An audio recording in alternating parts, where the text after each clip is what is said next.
Day 4 of the Pacific Northwest Tour. We're in Bandon, Oregon, and had our first setback today. We'll tell you about it right after this.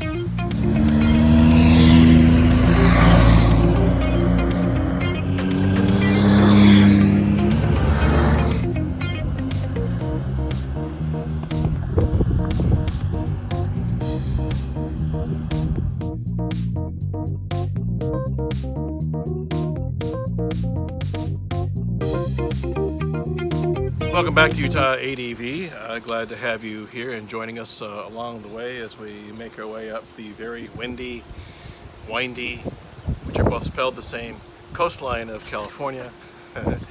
It's been quite the trip, but so what have been your thoughts here along the way? It's been windy and windy. Windy and windy. Yeah. It's been kind of white knuckling from time to time to watch you in my mirrors and see you. You don't really scoot across the road, but I see you leaning into it and then hunkering down and trying to do that. And her bike doesn't have a windshield on it, so that kind of amplifies everything that she's getting. In fact, we rode it 2 up today to Coos Bay, Oregon on a test ride to make sure that the fix worked. And I rode it, and now I'm more empathetic to how much wind you really are dealing with without that windshield. Feels like a lot. So help me remember, day 1, we went from Monterey to, must have been really memorable. Yeah.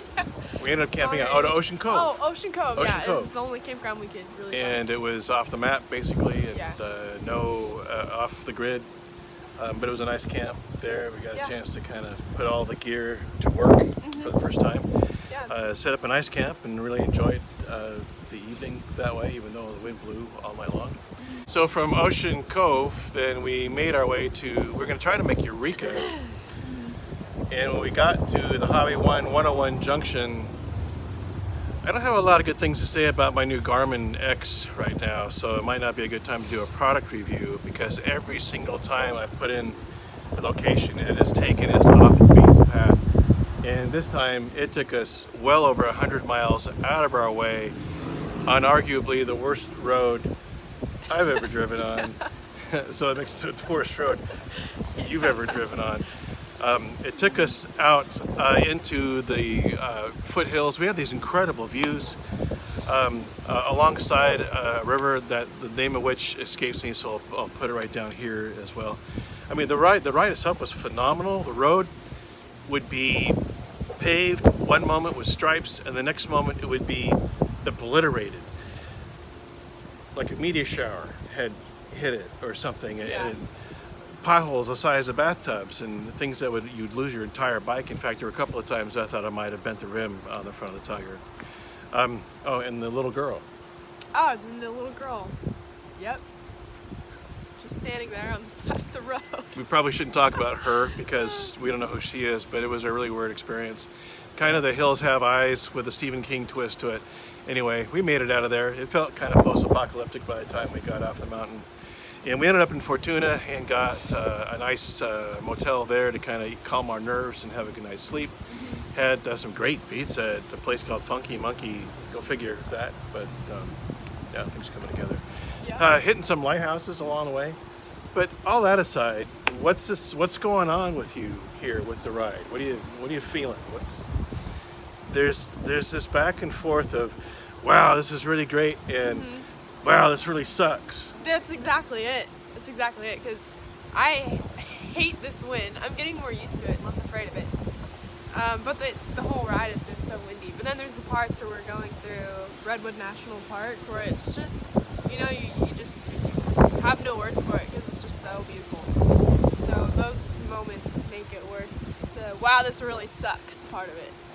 We had, wow, this is really great moments probably every 10 minutes, it seemed like. Yeah. You know, the vistas that open up on the Pacific Coast Highway, and but it was so windy that we just couldn't really pull over the side of the road and do a photo op or do anything that way. We got a few pictures of lighthouses and things that we visited along the way, but that was about it. And then, let's see, yesterday then we left Fortuna and had a pretty easy ride to Bandon, hoping to find a place to camp here. We didn't find a place to camp. we ended up here at Bandon's Lighthouse Cove Motel, which I'd highly recommend to anybody passing through. The folks here are very nice and good rates, and it's been very good. But when we pulled up, we noticed that the Tiger had been hemorrhaging some coolant. You didn't feel that on your leg? No, not at all. And there was nothing on my pants. Interesting, because the whole left pannier was covered in dried coolant and the crash bar and stuff. And I dealt with that before, thinking that I had it taken care of, only to find out that there's, I'm guessing, a small pinhole in the actual fitting of the bottom hose connection to the radiator. So we threw some JB Weld on that this morning and was able to find some coolant that'll work with the Tiger. Filled it up and went for a ride up to Coos Bay and back. Otherwise, we were going to cancel the trip. That would have been it. And that wasn't a very good feeling at all. But it worked. So we're going to continue on. Tomorrow we'll hit Lincoln, Oregon. And then from there we'll go on to Saltwater State Park, just outside of Tacoma. And then work our way eastward from there. Mm-hmm. So, feel you getting better?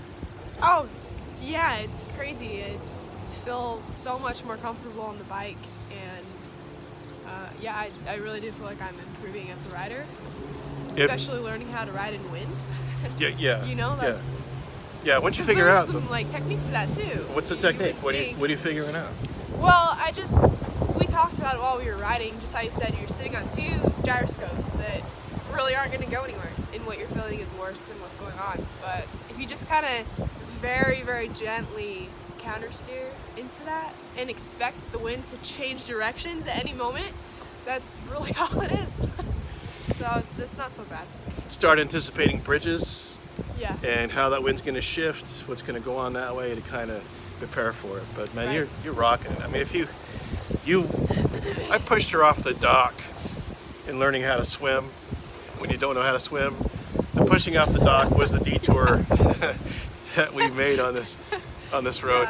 And again, I didn't stop to take any pictures or do any video because it was just crazy, and the whole goal was to get down off that mountain alive, which obviously we're here to tell a story, which we did. So I hope that brings you a little bit up to date with what's going on. I hope I can cut this together, because I'm finding out that my iPad's not, the memory's not what I needed it to be, so I'm trying to, anyway, long story. But we'll try to keep some updates here as we go along. Thanks for joining us, and we'll see you on the next episode of UTADV.